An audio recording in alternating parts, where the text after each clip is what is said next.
अस्सलाम। तो आज हम करेंगे सेरेब्रल पाल्सी करेंगे। सेरेब्रल पाल्सी में क्या करें, उसकी काजेस करेंगे, मैनेजमेंट करेंगे, सिम्टम्स करेंगे, डायग्नोसिस करेंगे और ये भी देखेंगे कि किन किन बच्चों में ये पाई जाती है।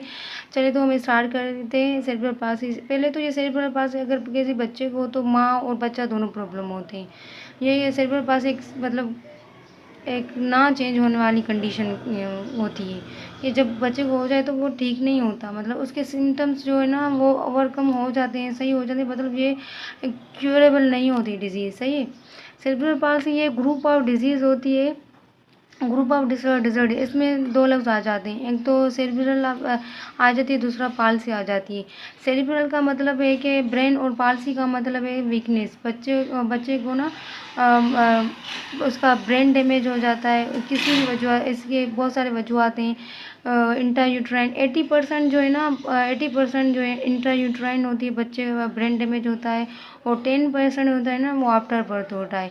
80% जो इंट्रायूट्राइन होता है वो इंट्रायूट्राइन मीन्स जो बच्चा अपनी माँ के पेट में होता है ना तब होता है। जैसे कि माँ को कोई भी इन्फेक्शन हो गया, चिकन पॉक्स हो गया, HIV हो गया, उस वजह से भी ब्रेन डैमेज हो सकता है और CP डेवलप हो सकता है, चांसेस है CP डेवलप होने के। सही। और कंजेनिटल मेलफॉर्मेशन हो गई, कोई भी जेनेटिक इशू हो गया, कोई भी जेनेटिक एनोमलीज हो गई, उस वजह से भी हो सकता है। और फ्यूटल डेवलपमेंट भी सही नहीं हुई, उस वजह से हो सकता है। और सबसे पहले ये बात कि माँ कोई फोलिक एसिड नहीं ले रही, उस वजह से भी होता है कि फोलिक एसिड नहीं ले रही। और एक्सीडेंटल इंजरीज हो गई, माँ को कोई भी चोट लग गई, बच्चा उनके पेट में है, तो उस वजह से भी ब्रेन डैमेज हो सकता है, CP डेवलप हो सकता है।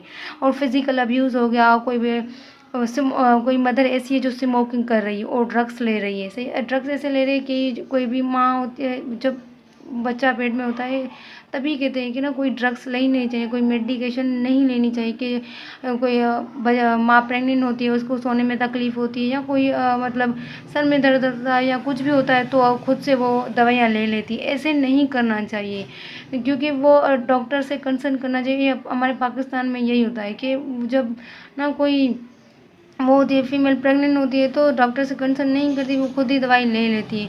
ये तो एक रिस्क होता है कि आपके बच्चे को कोई बीमारी हो सकती है। ऐसे नहीं करना चाहिए, आपके बच्चे को बहुत ज़्यादा मतलब नुकसानदेह होती है।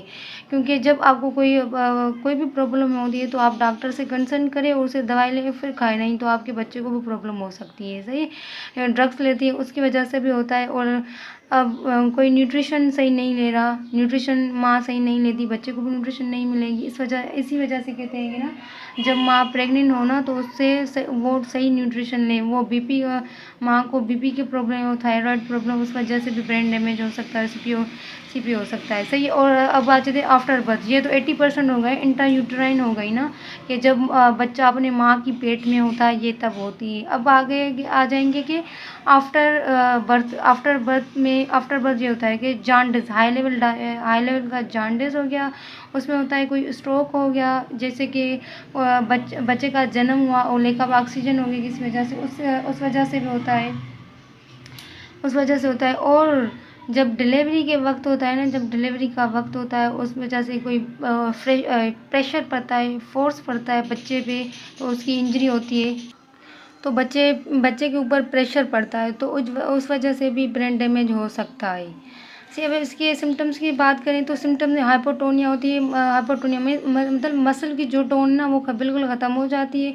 हाइपोटोनिया मसल टोन का क्या मतलब कि मसल टेंशन, जो मसल में टेंशन होता है, जो हमें पोस्चर में मतलब स्टेबिलिटी में जो भी काम होगा उसमें मदद करता है, उसको कहते हैं। स्टिफनेस हो गई, वो मसल टाइट हो जाते हैं, बिल्कुल ना ऐसे हो जाते हैं, उनके हाथ मसल टाइट हो जाते हैं बिल्कुल।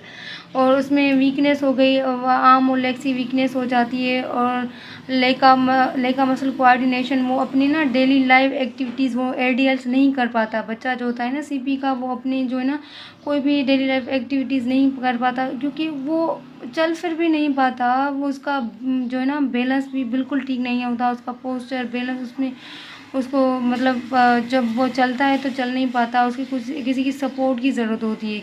और उसकी ना बिल्कुल वो उसके हाथ अकड़ जाते हैं, बिल्कुल चल नहीं सकता। और ना बच्चे को ना आर्चेस भी उनकी फुट की आर्चेस भी ख़त्म हो जाती है। ये ऐसे होती हैं कि जो फुट होता है नॉर्मल ऐसे होता है ना, आपने देखा होगा, आप अपना भी चेक करिएगा, ये ऐसे होता है, सही है। जो सीपी वाला चाइल्ड होता है ना, सीपी चाइल्ड, उसका ना फुट की आर्चेस ऐसे बिल्कुल सीधी हो जाती हैं। जो ये आर्चेस होती है ना, हमें चलने में मतलब मदद करती हैं, वो उसकी ये आर्चेस सीधी हो जाती हैं तो वो चल नहीं आता, तो वो वॉकिंग करता है, टोज़ पे वॉकिंग करता है। और जो सीपी पेशेंट होता है ना, सीपी चाइल्ड होता है ना, उसको कहते हैं मतलब उसको कोई चीज़ निगलने में भी बहुत तकलीफ़ होती है, वो निगल नहीं सकता। स्पीकिंग में उसको बात करने में स्लर स्पीच होती है। और उसके डिलेड माइलस्टोन होते हैं। जब डिलेड माइलस्टोन का क्या मतलब है, जब सपोज करो बच्चा कोई 2 साल का है, 2 साल का है तो 2 साल के बच्चों को चलना फिरना चाहिए, खुद खाना चाहिए। तो अगर वो नहीं करा 2 सालों में तो हम कहेंगे डिलेड माइलस्टोन है, सही। तो ये पेरेंट्स बहुत बहुत बड़ी गलती करते हैं यहाँ पे। वो ऐसे करते हैं कि बच्चा ना उसको अपीयर होते हैं तो वो ध्यान नहीं देते, वो कहते हैं कि ये तो आम आम है, ये बच्चों को होता था। नहीं, उसको दिखाना चाहिए कि डॉक्टर से कंसल्ट करना चाहिए कि भाई हमारा बच्चा 2 साल का हो गया है तो ये एक्टिविटी नहीं कर पा रहा, या मतलब खा पी नहीं रहा, या मतलब चलने में भी उसको तकलीफ़ होती है, या कोई भी और तकलीफ़ हो गई, या जैसे कि बाजू का टेढ़ा होना, बिल्कुल अकड़ जाना, तो आप अपने डॉक्टर से कंसल्ट ज़रूर करें। ये ना कि आप छोड़ दें कि नहीं ये होता है 2 साल मतलब 1 मंथ बाद या 6 मंथ बाद वो ठीक हो जाएगा। नहीं, ऐसे नहीं होता, आपको दिखाना चाहिए, सही। और बच्चे को ना हियरिंग में डिफ़िकल्टी होती है। अब हमने ना मतलब 2 वीक 1 वीक नहीं, 1 वीक पहले ना हमने 2 पेशेंट देखे थे। एक ना छोटा सा वो था, लड़का था, और एक छोटी सी लड़की थी। जो लड़का था वो 11 साल का था, उसको ना उसकी तो बहुत वो आईसीयू में था, उसकी बहुत तक वो मतलब उसके सिम्टम्स बहुत वर्सन थे। उसके ये था कि ना वो मतलब बिल्कुल चल फिर नहीं उसमें मतलब में चलने फिरने में, और बहुत अकड़ी हुई थी उसकी ना, बाजू बिल्कुल अकड़े हुए थे, उसको बहुत वो थी एडियल्स में वो थी। और जो बच्ची हमने देखी ना, वो लड़की थी, वो 8 साल की थी, और वो उससे बेहतर थी। उसके सिम्टम्स फिर भी सही थे, क्योंकि उसको ना अर्ली डायग्नोज किया गया। इसी वजह से कहते हैं ना कि जब आप ना बच्चे को अगर देखें ना कि बच्चा इतने साल का हो गया है तो ये एक्टिविटीज़ नहीं कर रहा, डिलेड माइलस्टोन है, तो आपको ना डॉक्टर से कंसल्ट करना चाहिए। जब अर्ली डायग्नोस होगा ना, ये एक ऐसी डिजीज़ है, ये प्रोग्रेसिव डिजीज़ नहीं है, ये एक क्योरेबल डिजीज़ नहीं होती, सही। इसमें बच्चा ना ठीक नहीं होता। जब CPR चाइल्ड होता है ना, बच्चा ठीक नहीं होता, फिर भी ना उसके सिम्टम्स ना हम ओवरकम कर सकते हैं अगर आप अर्ली पेरेंट्स उसको ना मतलब पकड़ लें और डॉक्टर को दिखा लें, तो वो हो सकता है, सही है।